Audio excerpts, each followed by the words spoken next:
আছে। তো এখন উনি যদি একটা ওই অবস্থায় চলে যেতে পারে যে নেতৃত্বের অবস্থায় বা স্থানীয় সংসদ যদি উনি নির্বাচন করতে পারে, পরিষদের একজন দায়িত্ব যেতে পারে, তাহলে আমরা তো আমাদের গ্রামের জন্য করবো। আসলে যে খুরশিদ ভাই কিছু আগে বললো, আসলে আমরা এলাহাবাদের নামে থাকতে চাই না, আমরা আমাদের নিজেদের আইডেন্টিটি থাকতে চাই। ঠিক আছে, আমরা যে এলাহাবাদে চিনবে কেন, আমাদের হারস্যার নাম আমাদের চিনবে। ঠিক আছে, এরকম আইডেন্টিটির জন্য আমাদের ওই একজন আসলে ওইরকম লিডার দরকার বা নেতা দরকার বা ওরকম। প্রত্যেকটা গ্রামে দেখি এলাহাবাদে অনেক বিশিষ্ট লিখতে আছে যাদের নামে চিনে। ঠিক আছে, তারপরে মাহমুদপুরে আমাদের যে সিরাজ চ্যানেল, এরকম অনেক আছে যাদের নামে কিন্তু ওনাদের নামে কিন্তু চিনে।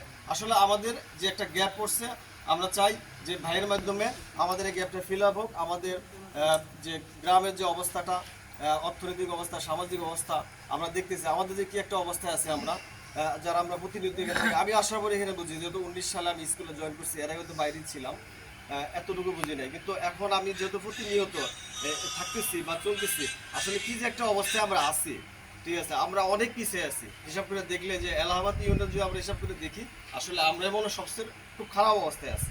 তো এই খারাপ অবস্থা থেকে উত্তরণের জন্য বা একটা আমাদের উন্নতির জন্য আসলে আমাদের একজন দরকার আছে। তো আমি এটাই বলতে শেষ করতে চাইতেছি যে সবাই আমরা সহযোগিতা করবো আমাদের প্রত্যেকের জায়গা থেকে, এবং আমি আমার পক্ষ থেকে যতটুকু সময় অবশ্যই সাহায্য করবো, দোয়া করবো। এবং নির্বাচন তো আরও অনেক সময় আছে, ভাই যখন আমাকে ডাকবে, আমার গ্রামের পক্ষ থেকে ওই যে বিলাল ভাই বলে যে গ্রামের পক্ষে আমরা আসলে একটা আমাদের একটা বার্ডেন আছে, কিন্তু আমরা আমাদের যতটুকু সম্ভব আমরা আমাদের থেকে পক্ষ থেকে সাহায্য করবো, সহযোগিতা করবো।